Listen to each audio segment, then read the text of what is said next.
I believe leadership is an art. It's not about what you do, it's not about how you do it, it's about who you're being.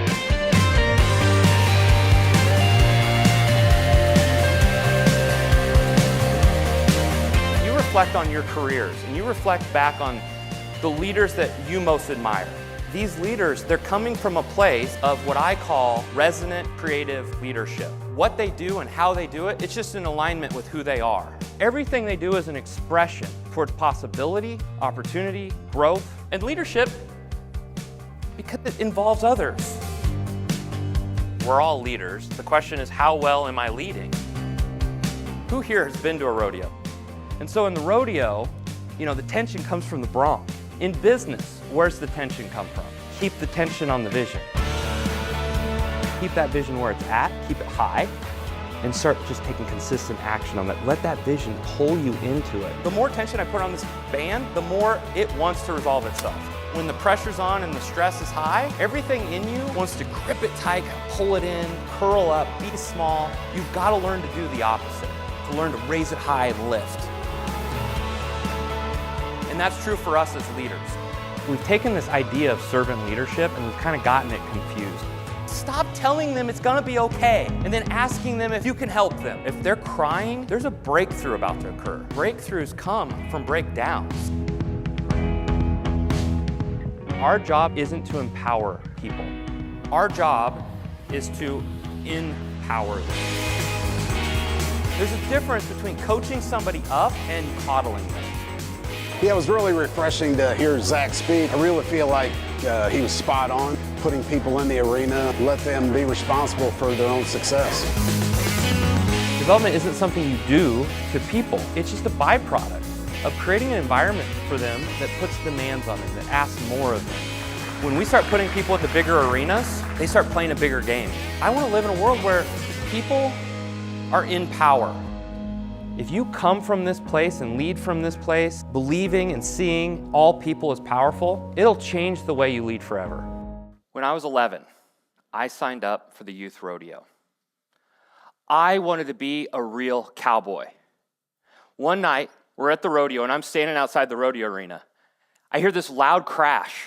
I look over, there's a 2,000-pound bull jumping over the fence. It starts tearing down the midway toward the carnival. People are trying to get out of the way. They're screaming, they're hollering. And then out of nowhere, this cowboy Bruce, he's chasing after this bull.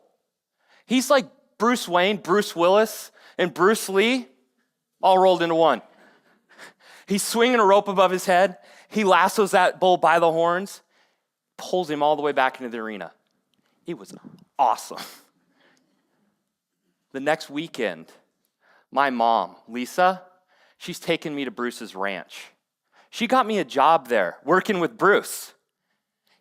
He's gonna teach me how to do that.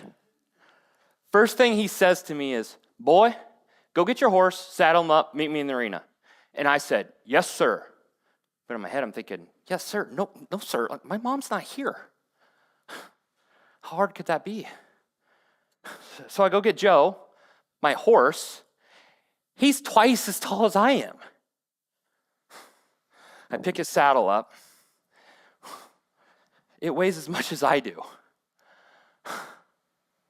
Set it down.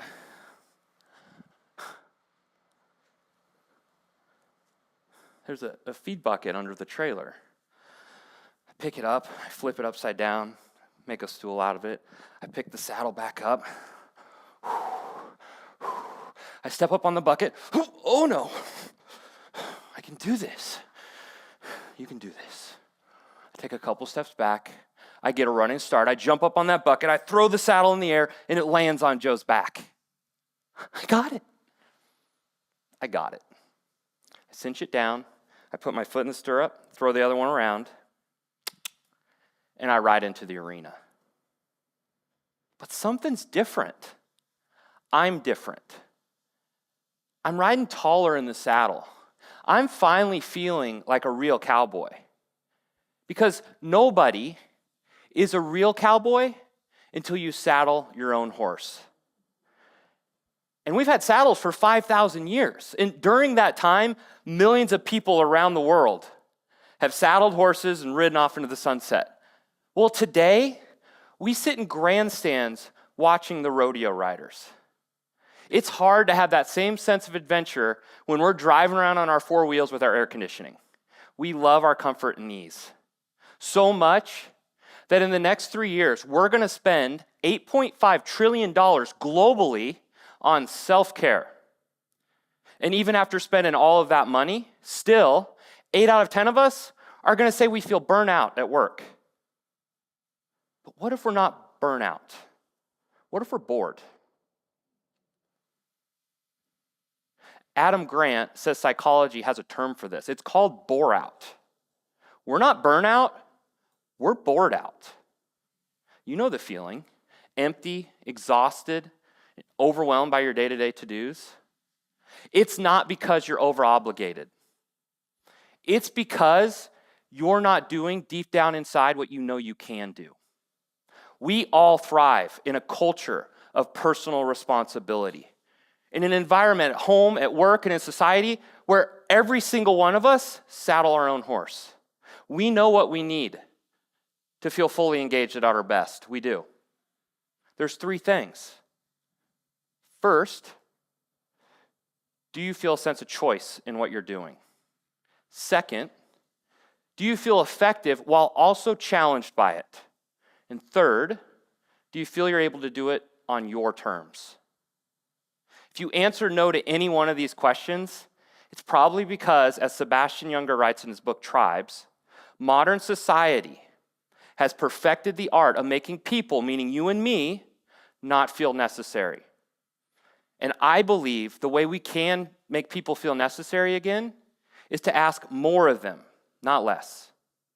That's when we show up as our best, both collectively and as individuals.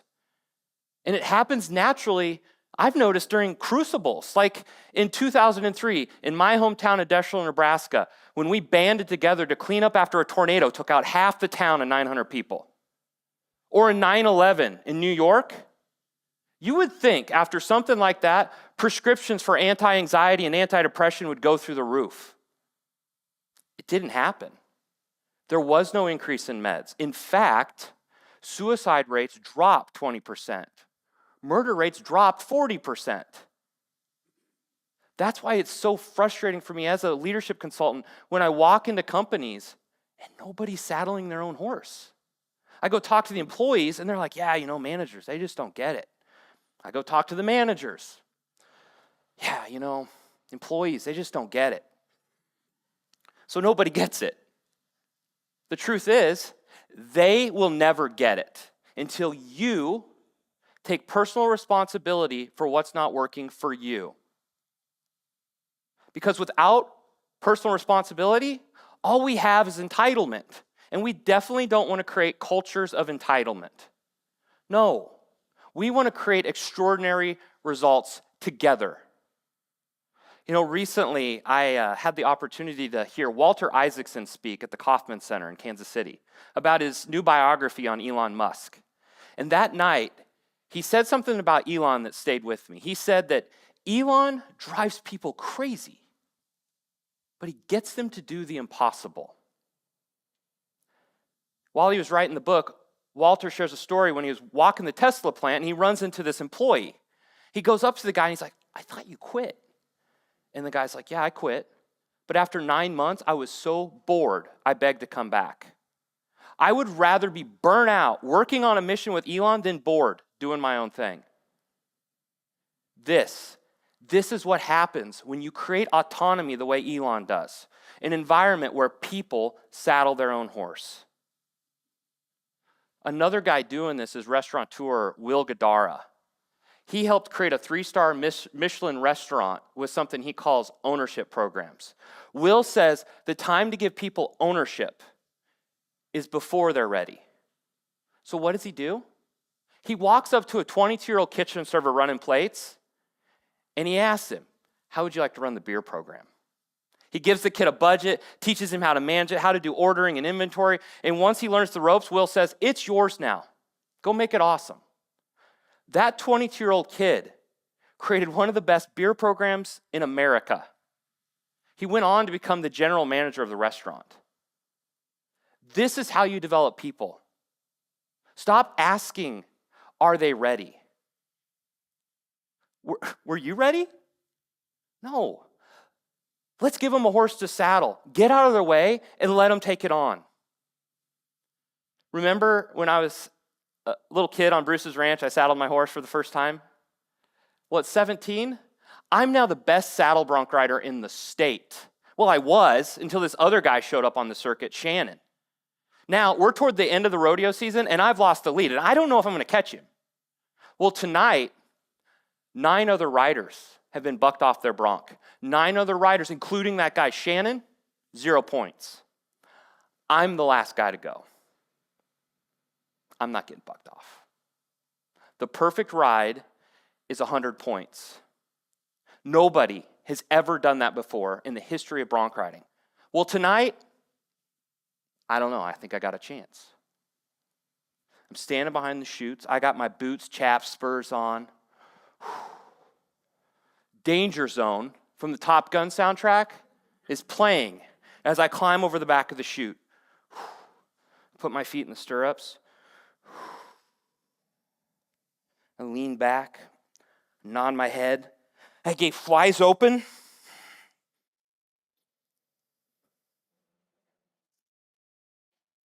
Nothing. The horse just stands there.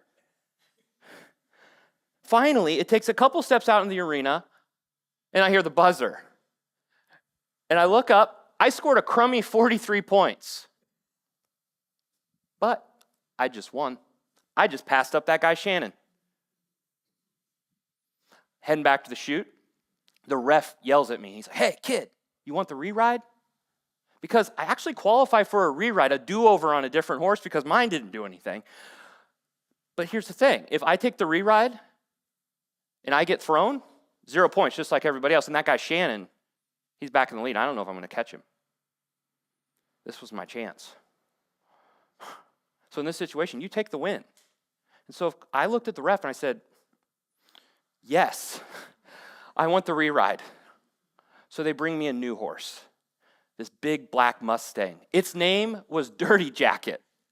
I'm standing behind the chutes, I'm putting on the saddle, and it tries to bite me.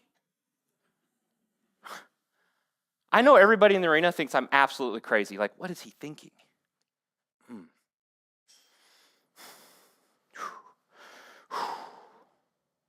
Danger Zone was playing on the last one. This time, Thunderstruck by AC/DC is playing. I climb over the back of the chute. I put my feet in the stirrups. I nod my head. That gate flies open. Dirty Jacket bails out of the chute.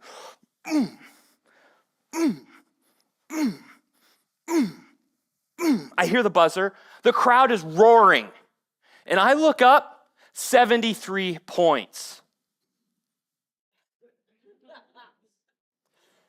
This is what it looks like to create a world of champions. That's the world I want to live in, where every single one of us gets to play full out. That's what I want for me. It's what I want for my 3 daughters, Claire, Sophie, and Thea. And it's what I want for each and every one of you. We can create that world together. But it starts with you saddling your own horse.